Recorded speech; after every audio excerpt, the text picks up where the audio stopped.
ए जी सुन तनी, हमरा गर्मी होता, हमरा ठंडा पिए के बा। अब नाती राती के कुछ मंगी हो हम कह देब।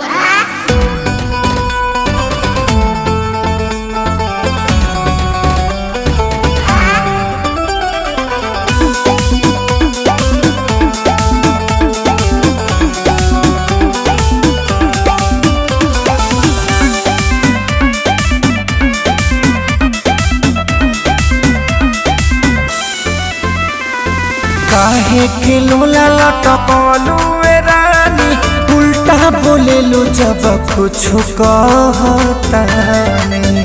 अरे बोला ना ए हो, काहे के लोला लटकलू रानी, उल्टा बोले लो जब कुछ कहता नहीं। हटियो ना लागत गरमिया हो, लागत गरमिया मन खोजता हम जाई के ले आई राजा जी। काची ते पहुंची हो बाजार जाई के ले आई राजा जी। ते पहुंची हो बाजार जाई के ले आई राजा जी। ते पहुंची हो बाजार जाई के ले आई राजा जी। मकई के बाल से बर्फ किन ले।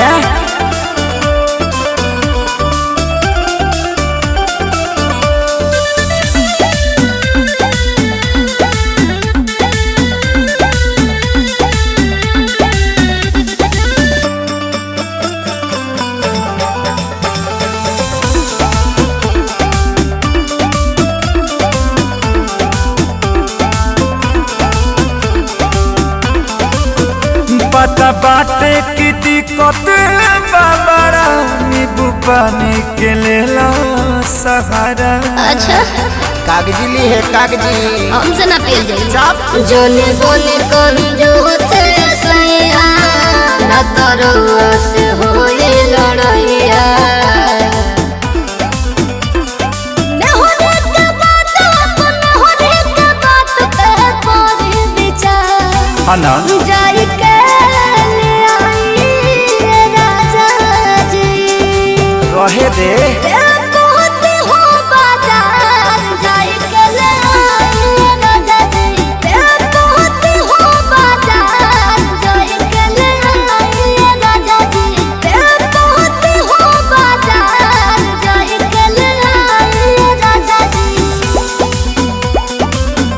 मान जाना, हटियो ना तू गरम उतरू की खिसिया तरू।